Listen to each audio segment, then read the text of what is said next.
Now let's get to the Beckhams. It's been a chaotic week for the Beckham family. We saw earlier this week that extraordinary statement from eldest son Brooklyn lashing out at his parents, particularly his mother Victoria, also known as Posh Spice.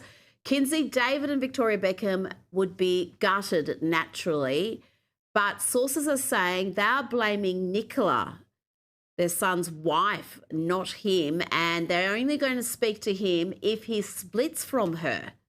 What more can you tell me about what's happening in that family? Well, they have tried to communicate with him without her presence for years at this point. They find Nicola to be a pretty terrible influence, and they just want one-on-one time with their son. I think they would communicate with him while he was still married to her. I really do. But they are desperate for privacy and to set the record straight without Nicola, who seems to be a troublemaker and an instigator. Look, I've tried to not pass judgment on this because you never know what's happening behind closed doors. You don't know if you're being manipulated by clever spin doctors who are painting a particular picture. So I've tried to have some sympathy for Brooklyn, but I've got to say the comments he made about his mother are just terrible. They are just so low, very Harry and Meghan-like, the airing of the dirty laundry and some of those accusations that are just going to not be forgotten. Are we ever going to see that wedding video, that infamous dance at the wedding that formed part of his complaint that his mother was inappropriate dancing on him? Are we ever going to see the video and be able to make up our own minds about what happened that night? You know, Victoria's a dancing queen. We saw her dance in the Spice Girls. She was one of the worst dancers. So I have a really hard time believing that she pulled out all the stops for Brooklyn's wedding.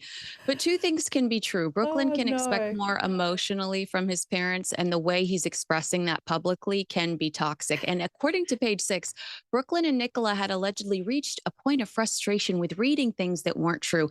Get a job, and you'll have much less time to Google yourself. This is a kid who hasn't worked a day in his life. Oh, no, no, no. He did have that photography book, which I'm sure he got that deal just because his photography is top notch. I thought Victoria was the best of the Spice Girls when it came to dancing. I thought she was selected mainly for her dancing, not her singing. But we may have to save this debate for another day about who was the worst dancer amongst the Spice Girls. Let's talk about the new development in the battle between It Ends With Us co-stars Blake Lively and Justin Baldoni. Blake Lively's text messages with Taylor Swift, an email to Ben Affleck, and statements from Jenny Slate and Isabella Ferreira's depositions about Justin Baldoni have all been unveiled. What have we learned, Kinsey? A lot. And it's not a positive reflection on anyone, especially Blake Lively, Ryan Reynolds, and Taylor Swift.